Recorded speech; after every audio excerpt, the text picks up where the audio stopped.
বাড়ি থেকে প্রাইভেট পড়তে এসে বন্ধুদের সঙ্গে সিএনজি চালিত অটোরিকশায় বসে আড্ডা দিচ্ছিল কলেজ শিক্ষার্থী আব্দুর রহমান রিয়াদ। রোববার বিকেলে সিরাজগঞ্জ পৌর এলাকার জনবহুল চৌরাস্তা মোড়ে কিশোর গ্যাংয়ের সদস্যরা দেশীয় অস্ত্র নিয়ে রিয়াদের উপর অতর্কিত হামলা চালায়।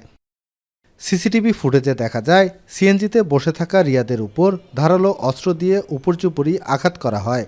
আশেপাশে মানুষ থাকলেও হামলাকারীরা নির্বিঘ্নে পালিয়ে যায়। গুরুতর আহত অবস্থায় সহপাঠী ও স্থানীয়দের সহায়তায় রিয়াদকে শহীদ মনসুর আলী মেডিকেলে নেওয়া হলে রাতে মারা যায় সে।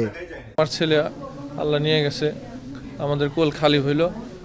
এমন বিচার হওয়া দরকার যে আর কারো কোল খালি না হয়। না, আমার ছেলের সাথে কারো দ্বন্দ্ব নাই। আমি এখানে তো জানি না, প্রাইভেট পড়তে চাই, ওখানে কি হয়েছে আমি তো জানি না।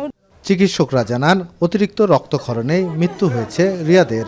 আমরা কন্ট্রোল করার চেষ্টা করেছি, ইন্টারনাল ব্লিডিংগুলো কতটুকু হয়েছে এটা অ্যাসেস করার মতো অবস্থা আমাদের এখানে ছিল না। এর মধ্যে আমরা চেষ্টা করছি, ইতিমধ্যেই পেশেন্ট হচ্ছে অনেক বেশি ব্লিডিং হওয়ার কারণে আগে যখন আমরা পেয়েছিলাম তখনও তার পালস বিপি ছিল না, এবং এটা তখন পর্যন্ত আনরেকর্ডেবলই ছিল। এ ঘটনায় নিহতের বাবা বাদী হয়ে থানায় হত্যা মামলা দায়ের করেছেন।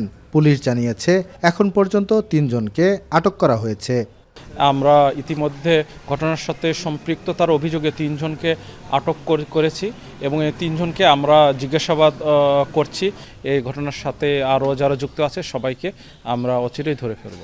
সিরাজগঞ্জ শহরের শয়তানগড়ার বাসিন্দা রেজল করিমের ছেলে রিয়াদ ইসলামিয়া সরকারি কলেজের এইচএসসি প্রথম বর্ষের শিক্ষার্থী ছিল। ময়নাতদন্ত শেষে মরদেহ পরিবারের কাছে হস্তান্তর করা হয়েছে। রিফাত রহমান, এখন সিরাজগঞ্জ।